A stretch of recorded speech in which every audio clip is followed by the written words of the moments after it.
The events leading up to the loss of Brian's right hand index and middle fingers were quite normal teenage behavior.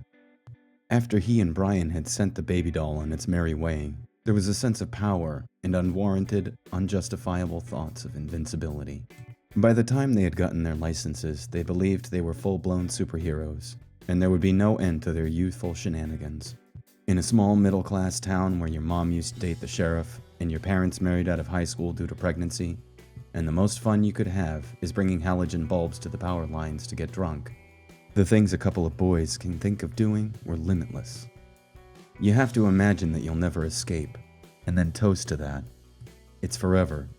The sprawling fields in between suburban settlements, rumors of infidelity amongst churchgoers, boys going to war and dying to become a half-staff flag at a local high school, old people on porches complaining about what men used to be like back then in their day and just how different it is now, when it never really is that different.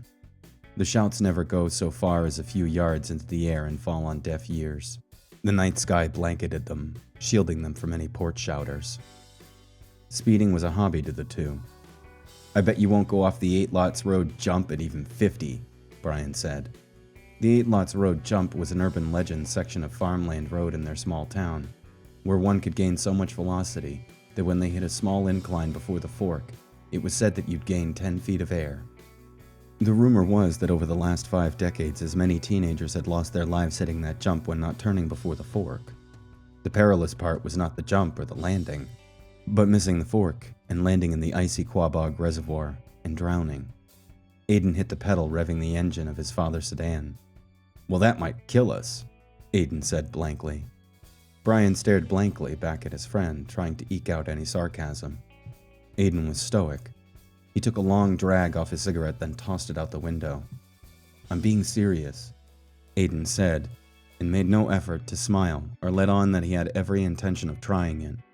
Brian capitulated. "Fine, let's go get some beers. You think your sister will buy for us?" "No." "What?" "No." Brian, confused and weary, asked, "Will you stop the car, please?" Aiden slowed to a halt on the side of the road, turned and stared blankly at his friend, asked, "What is it?" "What's wrong with you?" Aiden was infuriated. "Oh, what? Just because we can't go out and get beer, you're going to freak out on—" Brian cut him off. "No, I don't care about the beer or the jump or whatever, but seriously, I have to know why you've been acting so weird lately. Do you love her?" Brian threw his hands up and slapped his knees, said, "Is that what this is about? Penny? Jesus fuck, man, you can't be serious." There was a long moment between them, the engine idling in their ears. Aiden said, "You knew I liked her." Brian stared out the window, where it had begun to snow a little. He chewed his lip in thought, then passively said, "You can't possibly be on about this. I made out with her at a party, then we both fell asleep drunk on the couch." Aiden balked, ran his fingers through his hair, said, "Alls I know is—" Brian cut him off again. "Alls I know is that in 8 months, I'm going to be at UCLA, and around that same time, you're going to be a Marine." "Wait, you made it in?" "Yeah," Brian continued. "Alls I know is there's so little time for us to have fun before we die." By die, Brian meant becoming an adult.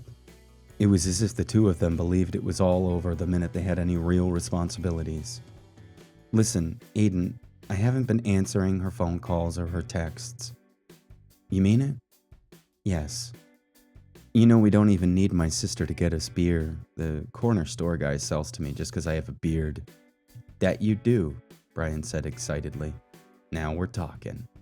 There was silence again as the snowdrifts began to shiver and wane in the air on the dark back roads, each yard ahead of them unknown until the headlights pierced the black. It was 15 minutes before either of them opened their mouths again. It was Brian who spoke first, just as they approached the corner store, pulled in, and stopped the engine. "Aiden, I'm sorry." "For what?"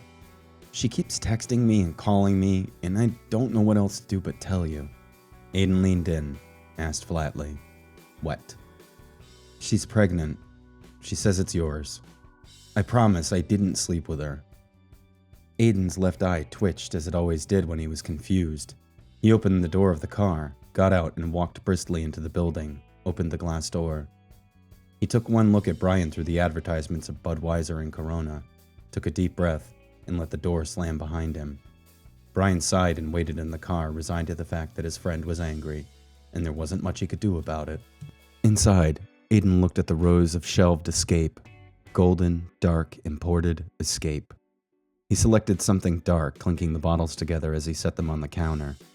Before the cashier could say anything, Aiden slapped a 20 on the counter, said, "I got a girl pregnant." Dick, the elderly night clerk with long hair, hadn't even looked up from his paper. He had been sitting there idly reading when Aiden spoke. He leered over his glasses, scrutinizing Aiden, said, "Congratulations, son," with no emotion at all. Then, $12.99. Aiden shifted the bill closer to him on the counter and said, "A pack of Marlboros too, please." The man obliged, rang up the goods, and gave Aiden his change, while brown-bagging the purchase. As Aiden began to walk away, Dick started, "They're going to make it mandatory that I card everyone that comes in here." Aiden stopped before leaving. "I don't have my ID, I left it at..." Dick cut him off. "You're fine for now. Now go drink about whatever it is you need to drink about." Aiden smiled, holding open the door for a moment, looked down at the plain linoleum floor, then left. As the door closed, Dick again said, "Congratulations." He went back to reading his paper, sighed, and said to himself, "Fucking boys, this whole world is going to hell." Aiden sat in his car and put the beer in Brian's lap. "Let's drive," Aiden said. Brian nodded several times and smiled at his lifelong friend. "Eight Lots Road?" Brian asked. Aiden nodded back, started the car, and left the corner store in his taillights. They took a left onto the farmland road, the wheels crunching the snow. "I don't want to take the jump yet. I just want to see the whole road and where I need to turn. You know, plan it out." Brian smirked. "The road is slippery, though." "Yeah, one planning trip and then we do it, and after that we'll go to the park and drink it up." "Listen to you, planning ahead." They took the road at a slow 30 miles an hour, ignoring its beauty. The skeleton trees reached from both sides of the road, begging them to stop. They scanned until that scary mile had been impressed in their memory. Before the jump was an abandoned farmhouse. Aiden said, "This is where they die." He took note of the road sign a few yards after the jump. It read, "Sharp curve ahead, go slow."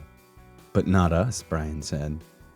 They turned around, traversing the road back, while noticing that the only tire marks in the half-inch snow were the ones they had made on the trip down. He stopped at the beginning of the road, turned once more, and faced it. "You know I lost my virginity to her." "Yeah, I know. What the fuck am I gonna do now?" He hit the gas slowly at first, then more heavily, accelerating.